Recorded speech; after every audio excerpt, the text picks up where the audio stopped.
ಚರ್ಚಿಸಲಿಕ್ಕೆ ನನ್ನ ಸಹಪಾಠಿಗಳಾದ ಸಾನ್ವಿಕಾ ಮತ್ತು ಸೃಷ್ಟಿ ಅವರು ಸದ್ಯಕ್ಕೆ ರೆಡಿ ಬಂದಿದ್ದಾರೆ. ಸಾಂಪ್ರದಾಯಿಕ ವಿಧಾನದಿಂದ ಕೀಟ ನಿರ್ವಹಣೆ ಹೇಗೆ ಮಾಡಬಹುದು ಅಂತ ಹೇಳೋದು. ಸಾಂಪ್ರದಾಯಿಕ ಅಂದ್ರೆ ಮಾಗಿ ಉಳುಮೆ ಗೊತ್ತಾ? ಮಾಗಿ ಉಳುಮೆ ಬಗ್ಗೆ ಗೊತ್ತಾ?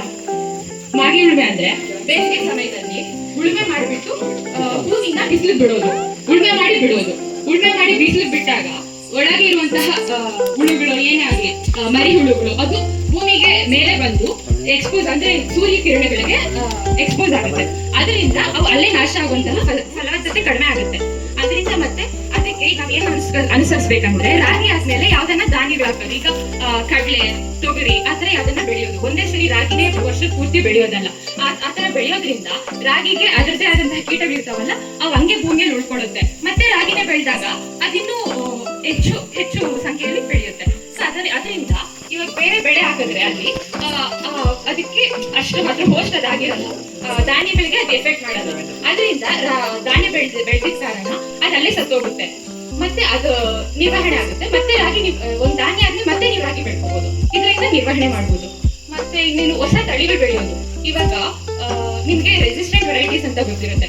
ಒಂದೊಂದು ರೋಗ ನಿರೋಧಕ ಶಕ್ತಿ ಇರುತ್ತೆ ಕೆಲವಕ್ಕೆ, ನೋಡ್ಕೊಂಡು ಬೆಳಿಬೇಕು. ಇವಾಗ ಮಾವಲ್ಲಿ ಆಲ್ಫಾನ್ಸ್ ಅಂತ ವೆರೈಟಿ ಬರುತ್ತೆ. ಅದು ಜಿಗಿ ಹುಳು ಅಂತ ಗೊತ್ತಿರುತ್ತಲ್ಲ, ನಾವು ನೋಡಿದಂಗೆ ನಮ್ ಗ್ರಾಮದಲ್ಲಿ ಜಿಗಿ ಹುಳು ಕಾಟ ಜಾಸ್ತಿ ಇದೆ ಮಾವಲ್ಲಿ. ಅದಕ್ಕೆ ರೆಸಿಸ್ಟೆಂಟ್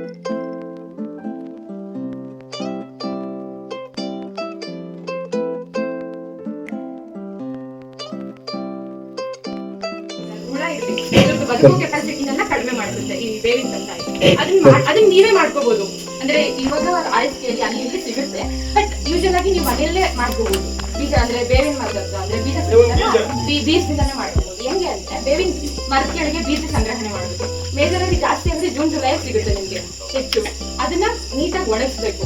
ಒಣಗಿಸಿ ಬೀಜವನ್ನು ಒಣಗಿಸಿ ಆಮೇಲೆ ಅದನ್ನ ನಾನು ಅದನ್ನ ಬೇರೆನೇ ವಿಷಯಕ್ಕೆ ಬರ್ತೀನಿ. ಮಳೆ ನೀರ್ನ ಹೇಗ್ ಸಂಗ್ರಹಿಸೋದು ಮತ್ತೆ ಆ ಸಂಗ್ರಹಣೆ ಮಾಡಿದ ನೀರ್ನ ಹೇಗ್ ಉಪಯೋಗಿಸ್ಕೊಳ್ಳೋದು ಬೇರೆ ಕೆಲಸಕ್ಕೆ ಅನ್ನೋದ್ರ ಬಗ್ಗೆ ನಾನು ತಿಳಿಸ್ತೀನಿ. ಈಗ ನಿಮ್ಗೆ ಗೊತ್ತು, ಅವಾಗೆಲ್ಲ 20-25 ವರ್ಷಕ್ಕಿಂತ ಮುಂಚೆ ರಾಗಿ ತಳಿಗಳು ಡ್ರಾಟ್ ರೆಸಿಸ್ಟೆಂಟ್ ಅಂತ ಏನ್ ಬೆಳೆಸ್ತೀರಲ್ಲ ನೀವು, ಅವಾಗೆಲ್ಲ ಎಷ್ಟು ಮಳೆ ಇಲ್ಲ ಅಂದ್ರೂ ಒಣಗ್ತಾ ಇರಲಿಲ್ಲ ರಾಗಿ ತಳಿಗಳು. ಈಗ 2-3 ದಿನ ಮಳೆ ಇಲ್ಲ ಅಂದ್ರೂ ಒಣಗೋಗ್ತಾ ಇದೆ. ಯಾಕೆ? ಅರಣ್ಯ ನಾಶ ಮಾಡ್ತಾ ಇದೀವಿ, ಮಳೆ ಇಲ್ಲ. ಆಮೇಲೆ ಕರ್ನಾಟಕದಲ್ಲಿ ನಿಮ್ಗೆ ಗೊತ್ತು 1335 ಮಿಲಿಮೀಟರ್ ವಾರ್ಷಿಕ ಮಳೆ ಬರ್ತಾ ಇದೆ. ಈಗ ಕರ್ನಾಟಕದಲ್ಲಿ ಅಂತಲ್ಲ, ನನ್ಗೆ ಗೊತ್ತಿರೋ ಪ್ರಕಾರ ತುಮಕೂರಲ್ಲಿ ಒಂದು 700-800 ಮಿಲಿಮೀಟರ್ ವಾರ್ಷಿಕ ಮಳೆ ಬರ್ತಾ ಇದೆ. 700 ಆದ್ರೂ ಬರಲಿ, 600 ಆದ್ರೂ ಬರಲಿ, ಅದರಿಂದ ಒಂದು 20-30% ಅಷ್ಟು ಕೊಚ್ಕೊಂಡು ಹೋಗೋ ನೀರಂತೀವಿ, ಅಂದ್ರೆ ರನ್ ಆಫ್ ವಾಟರ್ ಅಂತ ಕರಿತೀವಿ.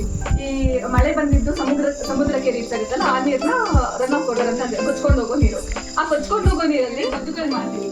2 ಬದುಗಳ ಮಧ್ಯೆ ಆಳವಾಗಿ ಅಗಿಬೇಕು ನಾವು. ಆಳವಾಗಿ ಆಗಿದ್ರೆ ನೀರು ಒಳಗಡೆ ಸಂಗ್ರಹಣೆ ಆಗುತ್ತೆ. ಅಕಸ್ಮಾತ್ ಸ್ವಲ್ಪ ಆಗಿದ್ರೆ ಇಳಿಜಾರಿಗೆ ಅದು ಕೊಚ್ಕೊಂಡು ಹೋಗ್ಬಿಡುತ್ತೆ, ಮತ್ತೆ ನಾವು ಬದು ಮಾಡಿದ್ದು ಉಪಯೋಗ ಆಗಲ್ಲ. ಸೊ ಇಲ್ಲಿ ಒಳಗಡೆ ಆಳವಾಗಿ ಆಗಿದ್ರೆ ನೀರು ಹೆಚ್ಚಿಗೆ ಈಗ ಹೇಳಕ್ಕಾಗಲ್ಲ, ಯಾವಾಗ ಮಳೆ ಬರ್ಬೋದು ಬರ್ದೇ ಇರ್ಬೋದು. ಬಟ್ ಇವಾಗ ನೀವು ಬಿತ್ತನೆ ಮಾಡ್ಬಿಟ್ಟಿದ್ದೀರಾ ಆಗ್ಲೇ, ನೀರು ಬೇಕೇ ಬೇಕು ಬೆಳೆಗೆ.